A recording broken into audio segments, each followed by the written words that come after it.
नाम की सीगा? राधिका शर्मा। राधिका शर्मा। कि पहली बार ऐसा सैलाब देखिया कि पहली बार ऐसा सैलाब देखिया ਦਿੱਲੀ ਵੱਲ ਚੜ੍ਹਦਾ ਪੰਜਾਬ ਵੇਖਿਆ ਦਿੱਲੀ ਵੱਲ ਚੜ੍ਹਦਾ ਪੰਜਾਬ ਵੇਖਿਆ। ਸਤਿ ਸ਼੍ਰੀ ਅਕਾਲ ਜੀ ਸਾਰਿਆਂ ਨੂੰ। ਮੈਂ ਹਾਂ ਤੁਹਾਡੀ ਆਪਣੀ ਰਾਧਿਕਾ ਸ਼ਰਮਾ। ਪਹੁੰਚ ਚੁੱਕੀ ਹਾਂ ਜੀ ਕੁੰਡਲੀ ਬਾਰਡਰ। ਰਾਤ ਦੇ 10 ਵਜੇ ਚੱਲੇ ਨੇ ਤੇ ਇੱਥੇ ਸਾਡੀ ਮੁਲਾਕਾਤ ਹੋਈ ਹੈ ਸਿਮਨਜੋਤ ਸਿੰਘ ਮੱਕੜ ਜੀ। ਕਿਸੇ ਜਾਣ ਪਹਿਚਾਣ ਦੇ ਮੁਹਤਾਜ ਨਹੀਂ, ਇੱਥੇ ਮੀਡੀਆ ਦੀ ਇਹ ਵੀ ਕਵਰੇਜ ਕਰ ਰਹੇ ਨੇ। ਸੋ ਸਤਿ ਸ਼੍ਰੀ ਅਕਾਲ ਵਾਹਿਗੁਰੂ ਜੀ। ਸਤਿ ਸ਼੍ਰੀ ਅਕਾਲ ਜੀ, ਬਹੁਤ ਧੰਨਵਾਦ ਰਾਧਿਕਾ ਜੀ।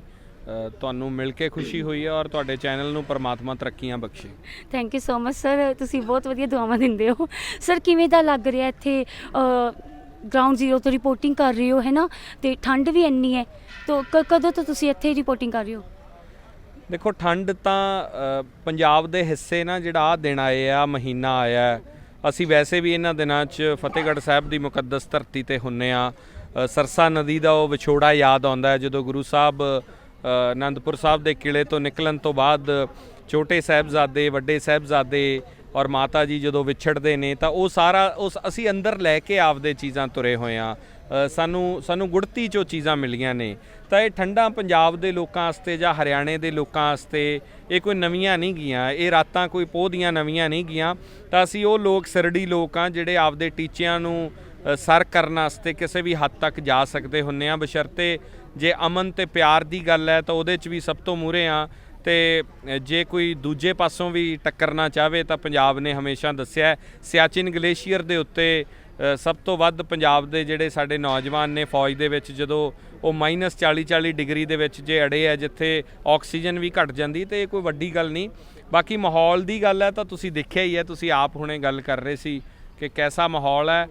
ਮੈਨੂੰ ਲੱਗਦਾ ਕਿ ਇਤਿਹਾਸ ਸਿਰਜਿਆ ਜਾਣਾ ਨਹੀਂ, ਸਿਰਜਿਆ ਜਾ ਚੁੱਕਿਆ ਹੈ।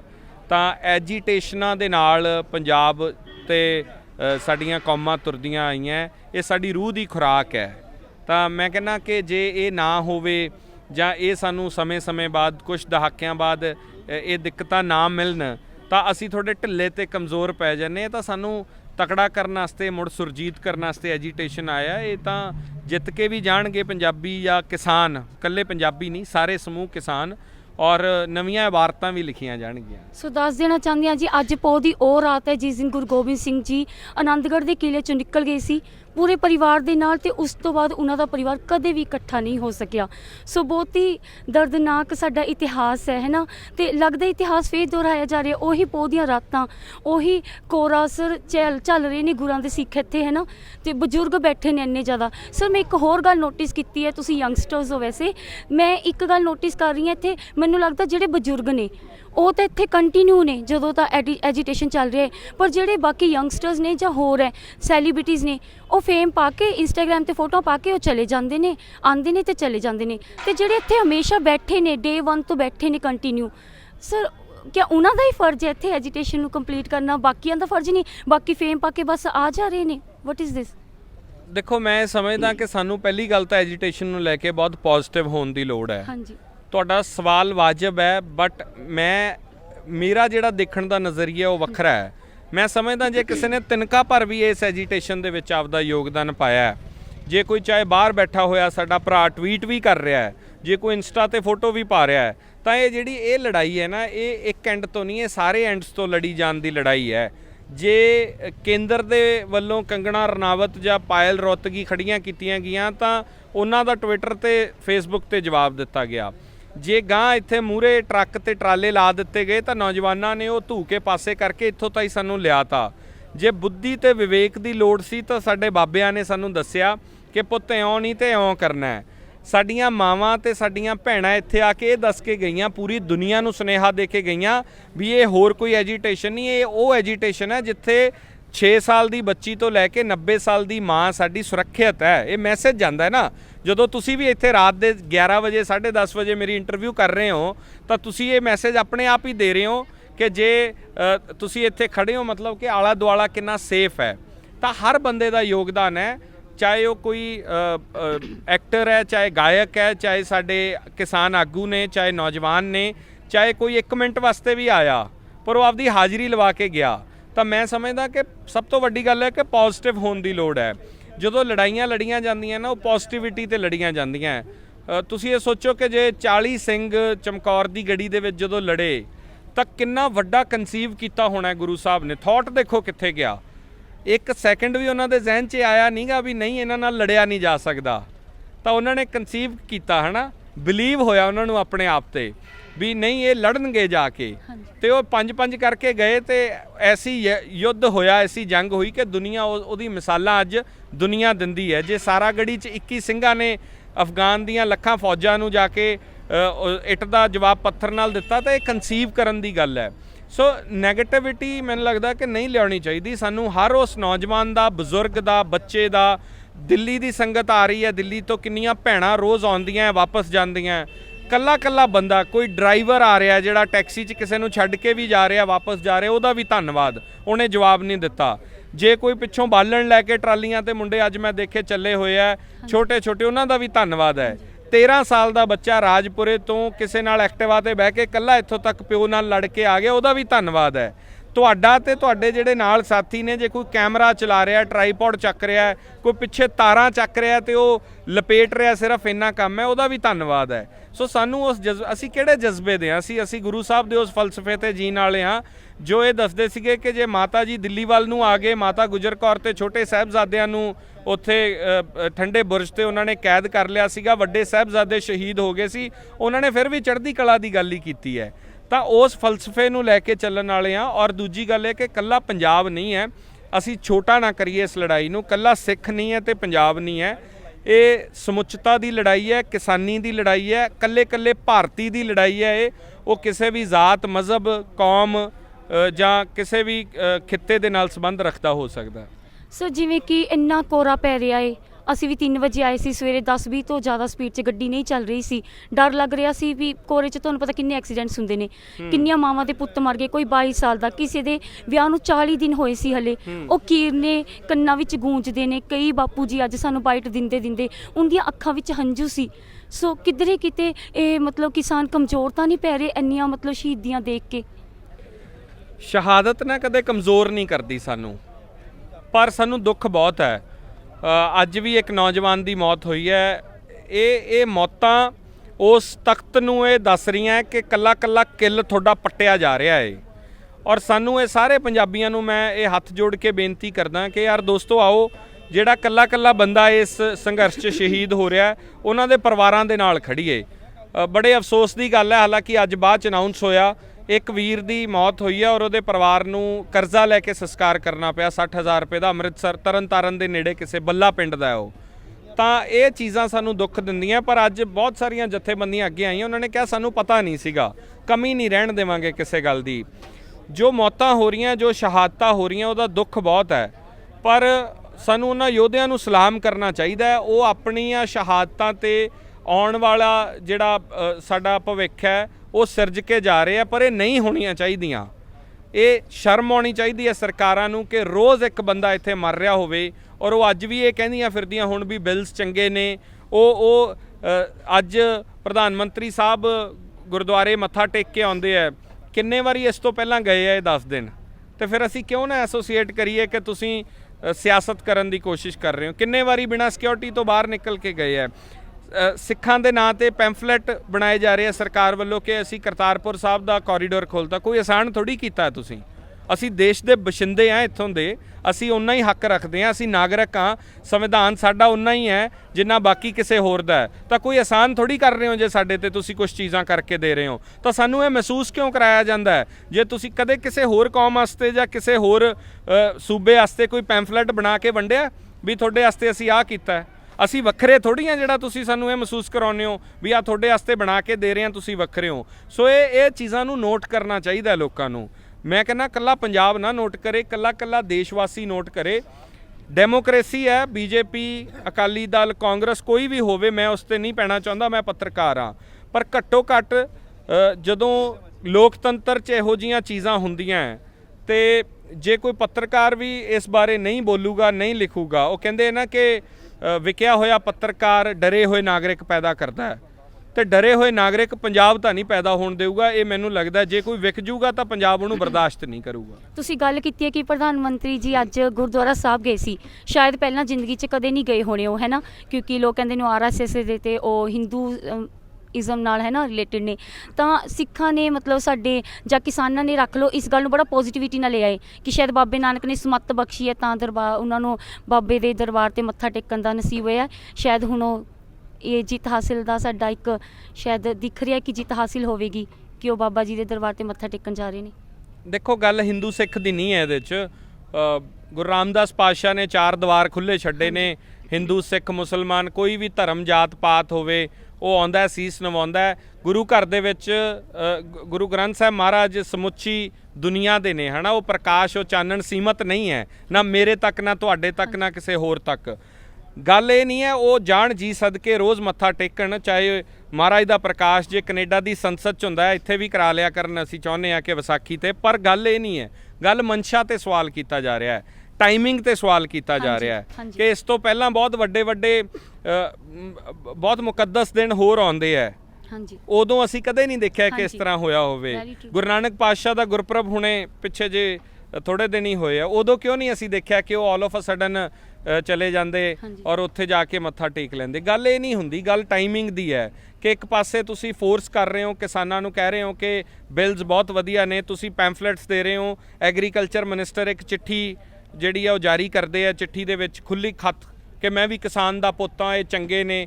ਦੂਜੇ ਪਾਸੇ ਟੇਬਲ ਟਾਕ ਦੀ ਗੱਲ ਕਰ ਰਹੇ ਹੋ ਤੁਸੀਂ, ਟੇਬਲ ਟਾਕ 'ਚ ਮੰਨ ਰਹੇ ਹੋ ਆ ਕੇ ਕਿਸਾਨਾਂ ਨਾਲ ਵੀ ਨਹੀਂ ਬਿਲਸ ਚੰਗੇ ਨਹੀਂ ਹੈਗੇ, ਬਿੱਲ ਸਹੀ ਨਹੀਂ ਹੈਗੇ ਤਾਂ ਅਸੀਂ ਅਮੈਂਡਮੈਂਟ ਕਰ ਸਕਦੇ ਹਾਂ, ਅਸੀਂ ਵਾਪਸ ਨਹੀਂ ਲੈਣੇ। ਸੁਪਰੀਮ ਕੋਰਟ 'ਚ ਜਾ ਕੇ ਤੁਸੀਂ ਪਹੁੰਚਦੇ ਹੋ ਤਾਂ ਉੱਥੋਂ ਵੀ ਤੁਹਾਨੂੰ ਸੁਪਰੀਮ ਕੋਰਟ ਸਵਾਲ ਕਰਦਾ ਕਿ ਜਦੋਂ ਤੱਕ ਟਾਕ ਹੋ ਰਹੀ ਹੈ ਤੁਸੀਂ ਬਿਲਸ ਮੁਅੱਤਲ ਕਰ ਲਓ, ਉਦੋਂ ਤੱਕ ਨਾ ਇਹਨੂੰ ਲਾਗੂ ਕਰੋ, ਪਹਿਲਾਂ ਟੇਬਲ ਟਾਕ ਪੂਰੀ ਹੋ ਜੇ ਤਾਂ ਕਿਸੇ ਗੱਲ 'ਤੇ ਤਾਂ ਸਰਕਾਰ ਆਵੇ। ਦੇਖੋ ਇਹ ਤਾਂ ਅੜੀਅਲ ਰਵੱਈਆ ਹੋ ਗਿਆ।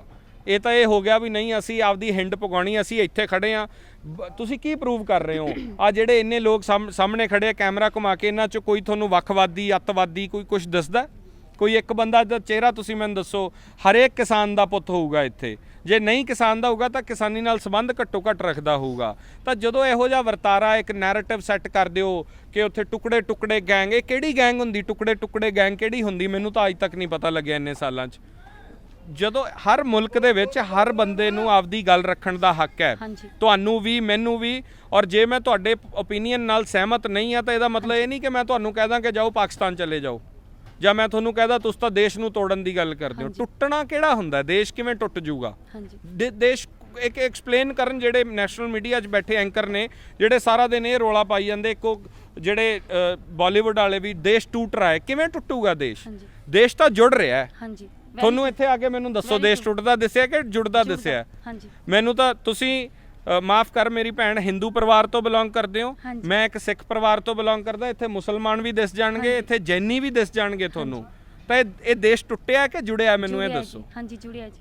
ਤਾਂ ਫਿਰ ਇਹ ਜਦੋਂ ਇਹੋ ਜਿਹੇ ਨੈਰੇਟਿਵ ਸੈੱਟ ਹੁੰਦੇ ਆ ਵੀ ਟੁਕੜੇ ਟੁਕੜੇ ਗੈਂਗ ਹੈ, ਦੇਸ਼ ਤੋੜਿਆ ਜਾ ਰਿਹਾ ਹੈ, ਉਹ ਸਿਰਫ ਇੱਕ ਭਰਮ ਪੈਦਾ ਕਰਕੇ ਉਹ ਇੱਕ ਸੈੱਟ ਆਫ ਪੀਪਲ ਨੂੰ ਇਹ ਸਮਝਾਇਆ ਜਾ ਰਿਹਾ ਵੀ ਅਸੀਂ ਇਹ ਮੰਨਣੀ ਨਹੀਂ। ਜੇ ਬਿਹਾਰ ਖੜਾ ਉੱਠਦਾ ਤਾਂ ਉਹ ਨਕਸਲਾਈਟ ਹੈ, JNU ਦੇ ਵਿਦਿਆਰਥੀ ਉੱਠਦੇ ਨੇ ਉਹ ਅਰਬਨ ਨਕਸਲਾਈਟ ਨੇ, ਜੇ ਅਵਾਰਡ ਵਾਪਸ ਕੀਤੇ ਜਾਂਦੇ ਉਹ ਗੈਂਗ ਬਣ ਜਾਂਦਾ। ਦੇਖੋ ਸੁਰਜੀਤ ਪਾਤਰ ਵਰਗਾ ਗੈਂਗ ਦਾ ਤੁਹਾਨੂੰ ਲੱਗਦਾ ਵੀ ਉਹ ਗੈਂਗ ਹੈ? ਜੇ ਪੱਤਰਕਾਰ ਦੀ ਮੌਤ ਹੋ ਜਾਂਦੀ ਹੈ, ਜਦੋਂ ਗੌਰੀ ਲੰਕੇਸ਼ ਨੂੰ ਮਾਰਿਆ ਜਾਂਦਾ, ਜੇ ਪੱਤਰਕਾਰ ਸਵਾਲ ਕਰਦੇ ਆ ਤਾਂ ਕਹਿੰਦੇ ਆ ਜੀ ਇਹ ਏਜੰਡੇ ਦੇ ਪੱਤਰਕਾਰ ਨੇ। ਜਿਸ ਪੱਤਰਕਾਰ ਨੇ ਆਪਦੀ ਜ਼ਿੰਦਗੀ 'ਚ ਆਪਦੇ ਮੈਗਜ਼ੀਨ ਵਾਸਤੇ ਕਦੇ ਐਡ ਵੀ ਨਹੀਂ ਲਈ, ਉਹ ਕਹਿੰਦੀ ਸੀ ਕਿ ਮੈਂ ਬਿਨਾਂ ਐਡ ਤੋਂ ਨਿਰੋਲ ਨਿਰਪੱਖ ਪੱਤਰਕਾਰੀ ਤੇ ਚਲਾਉਣਾ, ਉਹ ਤੁਹਾਨੂੰ ਚੰਗੀ ਨਹੀਂ ਲੱਗੀ, ਉਹ ਬਾਅਦ ਸਾਬਤ ਹੋ ਗਿਆ ਕਿ ਉਹ ਮਾਰੀ ਕਿਹਨਾਂ ਨੇ। ਤਾਂ ਇਹ ਸਾਰਾ ਨੈਰੇਟਿਵ ਕਿਉਂ ਸੈੱਟ ਕੀਤਾ ਜਾ ਰਿਹਾ ਹੈ? ਮੂਰਖ ਥੋੜੀ ਨੇ ਲੋਕ, ਮੈਨੂੰ ਇਹ ਦੱਸੋ। ਦੇਖੋ ਜਿਹੜੀ ਜਾਗ ਨਾ, ਕਈ ਵਾਰੀ ਦਹੀਂ ਨੂੰ ਜਾਗ ਔਖਾ ਲੱਗਦਾ, ਕਈ ਵਾਰੀ ਦੁੱਧ ਮਾੜਾ ਹੁੰਦਾ, ਇਹ ਜਾਗ ਲਾ ਦੇਣਗੇ। ਪੰਜਾਬ 'ਚੋਂ ਕ੍ਰਾਂਤੀ ਕਿੱਥੋਂ ਉੱਠਦੀ ਹੈ? ਬੰਗਾਲ ਤੋਂ ਉੱਠੀ ਜਾਂ ਪੰਜਾਬ ਤੋਂ ਉੱਠੀ? ਤਾਂ ਐਤਕੀ ਪੰਜਾਬ ਤੋਂ ਉੱਠੀ ਹੈ, ਬਾਕੀ ਦੇਸ਼ ਹੌਲੀ ਹੌਲੀ ਨਾਲ ਆ ਰਿਹਾ। ਜੇ ਗੱਲ ਕਰੀਏ ਅਕਾਲੀਆਂ ਦੀ, ਅਕਾਲੀ ਕਹਿ ਰਹੇ ਨੇ ਅਸੀਂ ਕਿਸਾਨਾਂ ਦਾ ਬਿਲਕੁਲ ਸਮਰਥਨ ਕਰ ਰਹੇ ਨੇ, ਈਵਨ ਕਿ ਅਸੀਂ ਆਪਣੀ ਵਜ਼ੀਰੀ ਵੀ ਤਿਆਗ ਦਿੱਤੀ ਹੈ ਕਿਸਾਨਾਂ ਦੇ ਲਈ। ਸੋ ਇਸ ਬਾਰੇ ਤੁਸੀਂ ਕੀ ਕਹਿਣਾ ਚਾਹੁੰਦੇ ਹੋ? ਮੈਂ ਪੱਤਰਕਾਰ ਹਾਂ, ਮੈਂ ਕੋਈ ਪੋਲੀਟੀਕਲ ਬੰਦਾ ਨਹੀਂ ਹਾਂ ਭੈਣ। ਤੇ ਬਾਕੀ ਇਹ ਦੇਖੋ, ਇਹ ਤਾਂ ਜਿਹੜੇ ਲੋਕ ਹੁੰਦੇ ਆ ਨਾ, ਇਹ ਪੋਲੀਟੀਕਲ ਜਵਾਬ ਲੋਕ ਦਿੰਦੇ ਆ ਹਮੇਸ਼ਾ। ਕੌਣ ਸੱਚਾ ਹੈ ਕੌਣ ਝੂਠਾ ਹੈ? ਮੈਂ ਓਵਰਆਲ ਗੱਲ ਕਰਾਂ, ਮੈਨੂੰ ਇੱਕ ਸਿਆਸਤਦਾਨ ਇੱਥੇ ਦੱਸੋ ਆ ਕੇ ਕੋਈ ਬੈਠਾ ਹੋਵੇ ਤਾਂ, ਕੋਈ 70 ਸਾਲਾਂ 'ਚ ਚੱਜ ਦਾ ਕੰਮ ਕੀਤਾ ਹੀ ਨਹੀਂ ਕਿਸੇ ਨੇ, ਤੇ ਆ ਕੇ ਇੱਥੇ ਬੈਠਦੇ ਕਿਵੇਂ? ਡਰ ਲੱਗ ਰਿਹਾ ਉਹਨਾਂ ਨੂੰ, ਉਹ ਕੰਬ ਰਹੇ ਆ ਵੀ ਅਸੀਂ ਬੈਠਾਂਗੇ ਸਾਡੇ ਕਿਤੇ ਇੱਥੇ ਜੁੱਤੀਆਂ ਨਾ ਪੈ ਜਾਣਾ, ਕਿ ਸਾਡਾ ਵਿਰੋਧ ਨਾ ਹੋ ਜੇ। ਚਲੋ ਜੇ ਗੱਲ ਕਰੀਏ ਬੀਜੇਪੀ ਸਰਕਾਰ ਦੀ, ਉਹਨਾਂ ਦੀ ਇੱਕ ਆਗੂ ਨੇ ਕਿਹਾ ਹੈ ਕਿ ਅੱਜ ਦਿਨ ਤੱਕ ਨਹੀਂ ਪ੍ਰਧਾਨ ਮੰਤਰੀ ਜੀ ਜਿਹੜੇ ਵੀ ਸਾਡੇ ਹੁਣ ਹੈਗੇ ਨੇ ਮੋਦੀ ਸਰਕਾਰ ਜੀ, ਇਹਨਾਂ ਨੇ ਜਿਹੜੇ ਵੀ ਫੈਸਲੇ ਲਏ ਨੇ ਉਹਨਾਂ ਤੇ ਅਟਲ ਰਹੇ ਨੇ, ਚਾਹੇ ਉਹ ਨੋਟਬੰਦੀ ਹੈ, ਕੁਝ ਵੀ ਉਹਨਾਂ ਨੇ ਕੀਤਾ ਸਾਡੀ ਭਲਾਈ ਦੇ ਲਈ, ਹੈ ਨਾ, ਸਾਡਾ ਬਹੁਤ ਭਲਾ ਕੀਤਾ, ਅੱਛੇ ਦਿਨ ਆ ਗਏ, ਹੈ ਨਾ। ਇਸ ਤੋਂ ਬਾਅਦ ਅੱਛੇ ਦਿਨ ਕੀ ਹੋਣੇ, ਬਦਾਮ ਖਾ ਰਹੇ ਨੇ ਲੰਗਰਾਂ ਦੇ ਵਿੱਚ, ਸਿੱਖ ਹਿੰਦੂ ਮੁਸਲਿਮ ਸਾਰੇ ਇੱਕ ਹੋਏ ਪਏ ਨੇ, ਹੈ ਨਾ, ਬੜਾ ਦਿਲ ਲੱਗਿਆ ਹੋਇਆ ਕਿਸਾਨਾਂ ਦਾ ਇੱਥੇ। ਸੋ ਉਹਨਾਂ ਨੇ ਕਿਹਾ ਕਿ ਹੁਣ ਤੱਕ ਅੜੀ ਬੈਠੀ ਹੈ ਸਰਕਾਰ, 2.5-3 ਮਹੀਨੇ ਹੋ ਗਏ ਕਿਸਾਨ ਸੜਕਾਂ ਤੇ ਰੁਲ ਰਹੇ ਨੇ, ਕਿ ਉਹ ਵਾਪਸ ਨਹੀਂ ਲਏਗੀ, ਇਹ ਬਿੱਲ ਸੋਧ ਕਰ ਸਕਦੀ ਹੈ, ਵਾਪਸ ਨਹੀਂ ਲਵੇਗੀ। ਸੋ ਕੀ ਕਹੋਗੇ? ਤੁਸੀਂ ਬਹੁਤ ਵਧੀਆ ਪੱਤਰਕਾਰ ਹੋ ਔਰ ਤੁਹਾਡੇ 'ਚ ਪੋਟੈਂਸ਼ੀਅਲ ਬਹੁਤ ਵੱਡੇ ਪੱਤਰਕਾਰ ਬਣਨ ਦਾ ਹੈ। ਮੈਂ ਤੁਹਾਨੂੰ ਕਿਹਾ ਕਿ ਮੈਨੂੰ ਪੋਲੀਟੀਕਲ ਗੱਲ ਨਾ ਕਰੋ ਤਾਂ ਬਿਹਤਰ ਹੈ, ਚਾਹੇ ਅਕਾਲੀ ਹੋਵੇ, ਬੀਜੇਪੀ ਹੋਵੇ, ਕਾਂਗਰਸ ਹੋਵੇ। ਮੈਂ ਬਤੌਰ ਪੱਤਰਕਾਰ ਚੰਗਾ ਨਹੀਂ ਲੱਗਦਾ ਇਹ ਗੱਲਾਂ ਕਰਦਾ, ਮੇਰਾ ਪਰਸਨਲ ਓਪੀਨੀਅਨ ਕੁਝ ਹੋਰ ਹੋ ਸਕਦਾ ਹੈ।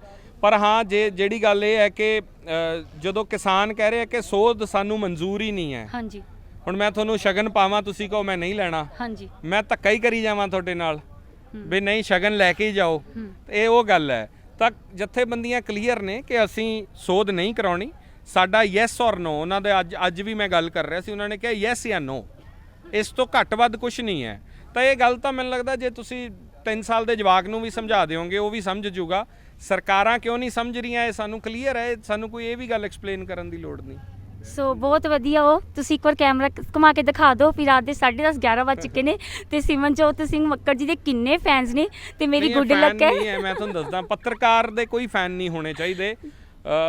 ਦੇਖੋ ਜਿਹੜਾ ਬੰਦਾ ਕੰਮ ਕਰ ਰਿਹਾ ਹੈ ਨਾ, ਖਾਸ ਤੌਰ ਤੇ ਮੈਂ ਸਾਰਿਆਂ ਨੂੰ ਕਹਿੰਦਾ ਜਰਨਲਿਸਟ ਨੂੰ ਤੁਸੀਂ ਇਦਾਂ ਨਾ ਬਣਾ ਦਿਓ, ਸੈਲੀਬ੍ਰਿਟੀ ਟਾਈਪ ਨਹੀਂ ਹੋਣਾ ਚਾਹੀਦਾ। ਜੋ ਹੋਣ ਲੱਗ ਗਿਆ ਕਿ ਉਹ ਆਪਦੀ ਜ਼ਿੰਮੇਵਾਰੀਆਂ ਤੋਂ ਭੱਜੇ, ਇਹ ਬਹੁਤ ਹੋਣ ਲੱਗ ਗਿਆ।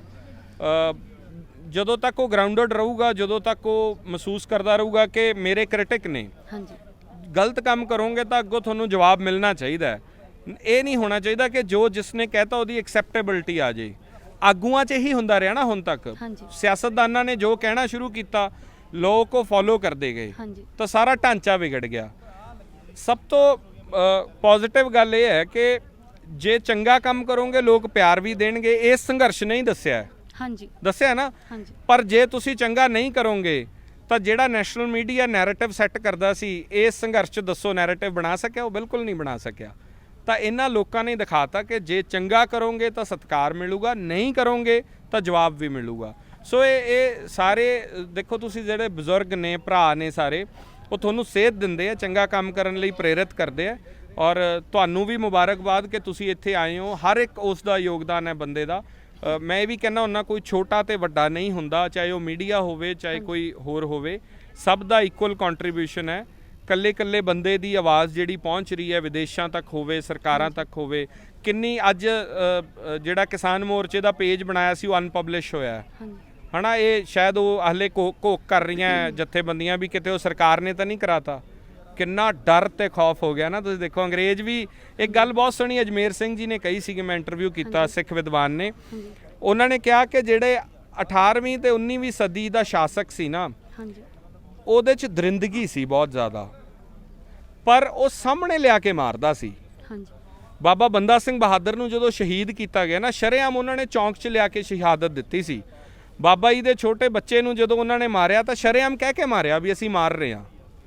ਦਰਿੰਦਗੀ ਬਹੁਤ ਸੀ, ਪਰ ਕਹਿੰਦੇ ਉਹ ਅਜਮੇਰ ਸਿੰਘ ਜੀ ਕਹਿੰਦੇ ਜਿਹੜਾ ਹੁਣ ਦਾ ਸਿਆਸਕ ਹੈ ਨਾ, ਉਹਦੇ 'ਚ ਦਰਿੰਦਗੀ ਵੀ ਹੈ ਤੇ ਉਹਦੇ 'ਚ ਕਪਟ ਵੀ ਹੈ। ਉਹ ਮਾਰ ਕੇ ਲਾਸ਼ਾਂ ਲੁਕਾ ਦਿੰਦਾ, ਉਹ ਸ਼ਰੇਆਮ ਚੌਂਕ 'ਚ ਤੁਹਾਨੂੰ ਦੱਸਦਾ ਨਹੀਂ ਵੀ ਮੈਂ ਮਾਰ ਰਿਹਾ। ਉਹ ਮਾਰਦਾ ਵੀ ਹੈ ਤੇ ਉਹ ਲੁਕੋ ਵੀ ਦਿੰਦਾ ਤੇ ਉਹ ਸੱਚਾ ਵੀ ਬਣਦਾ। ਤਾਂ ਇਹ ਕਿੱਡੀ ਵੱਡੀ ਗੱਲ ਕਹੀ ਉਹਨਾਂ ਨੇ, ਹੈ ਨਾ। ਤਾਂ ਸਾਨੂੰ ਇਸ ਕਰਕੇ ਸਮਝਣਾ ਪਊਗਾ। ਮੈਂ ਬਹੁਤ ਤੁਹਾਡਾ ਟਾਈਮ ਲਿਆ, ਇੱਕ ਲਾਸਟ ਕੁਐਸਚਨ ਪੁੱਛਾਂਗੀ। ਤੁਸੀਂ ਸਾਡੇ ਤੋਂ ਬਹੁਤ ਸੀਨੀਅਰ ਹੋ, ਹੈ ਨਾ, ਤੇ ਮੈਂ ਵੈਸੇ ਰਿਪੋਰਟਰ ਨਹੀਂ ਹਾਂ, ਉਸ ਤਾਂ ਇੱਕ ਸੇਵਾ ਕਰਨ ਆਏ ਹਾਂ ਇੱਥੇ। ਸੋ ਸਰ ਮੈਂ ਜੋ ਮਹਿਸੂਸ ਕਰਦੀ ਹਾਂ ਚੀਜ਼ਾਂ ਨੂੰ, ਮੈਨੂੰ ਤਾਂ ਐਂ ਲੱਗਦਾ ਵੀ ਬਲਦੀ ਅੱਗ ਸਾਰੇ ਸੇਕਣ ਆ ਰਹੇ ਨੇ। ਸੈਲੀਬ੍ਰਿਟੀਜ਼ ਆ ਰਹੇ ਨੇ 1 or 2 ਡੇਜ਼ ਦੇ ਲਈ। ਮੈਨੂੰ ਲੱਗਦਾ ਕਿ ਲੋਕ ਫੇਮ ਪਾਉਣ ਲਈ ਆ ਰਹੇ ਨੇ। ਜੇ ਕੋਈ ਭੁੱਖ ਹੜਤਾਲ ਤੇ ਬੈਠਾ ਤਾਂ ਸ਼ਾਇਦ ਉਹਨੇ ਅੱਗੇ ਜਾ ਕੇ MLA ਦੀ ਇਲੈਕਸ਼ਨ ਲੜਨੇ ਨੇ, ਹੈ ਨਾ। ਜੇ ਬਹੁਤ ਚੀਜ਼ਾਂ ਦੇਖਣ ਨੂੰ ਮਿਲ ਰਹੀਆਂ ਨੇ ਤੇ ਅੰਦਰੋਂ ਹਰ ਕੋਈ ਚਾਹੁੰਦਾ ਹੈ ਕਿ ਬਾਅਦ ਚੋਂ ਮੈਂ ਜਾ ਕੇ ਕੁਛ ਨਾ ਕੁਛ ਬਣਨਾ ਹੈ। ਆਪਣਾ ਪਹਿਲਾਂ ਸੋਚ ਕੇ ਬੈਠੇ ਨੇ ਕਿ ਬਾਅਦ ਵਿੱਚ ਅਸੀਂ ਕਹੋਗੇ ਅਸਤਾ ਜੀ ਤੁਹਾਡੇ ਕਰਕੇ ਭੁੱਖ ਹੜਤਾਲ ਤੇ ਬੈਠੇ ਤੇ ਅਸਤਾ ਜੀ ਤੁਹਾਡੇ ਕਰਕੇ ਆ ਪੋਸਟਰ ਲੈ ਕੇ ਖੜੇ ਨੇ ਚੌਂਕਾਂ ਤੇ ਇਸ ਬਾਰੇ ਤੁਸੀਂ ਕੀ ਕਹਿਣਾ ਚਾਹੁੰਦੇ ਹੋ? ਸਾਡੇ ਤੇ ਵੀ ਲਾਗੂ ਹੁੰਦਾ। ਹਾਂਜੀ, ਤੁਹਾਡੇ ਤੇ ਮੇਰੇ ਤੇ ਵੀ ਲਾਗੂ ਹੁੰਦਾ। ਅਸੀਂ ਤਾਂ ਆਵਾਜ਼ ਪਹੁੰਚਾ ਰਹੇ ਹਾਂ ਜੀ ਲੋਕਾਂ ਤੱਕ। ਇਹ ਤਾਂ ਤੁਸੀਂ ਸੋਚਦੇ ਹੋ ਨਾ, ਤੁਹਾਡਾ ਨਜ਼ਰੀਆ ਹੈ। ਫਿਰ ਇਹ ਤਾਂ ਮੇਰੇ ਤੇ ਤੁਹਾਡੇ ਤੇ ਵੀ ਲਾਗੂ ਹੋ ਗਿਆ ਵੀ ਇਹ ਮਸ਼ਹੂਰ ਹੋਣ ਵਾਸਤੇ ਆਏ ਹੈ।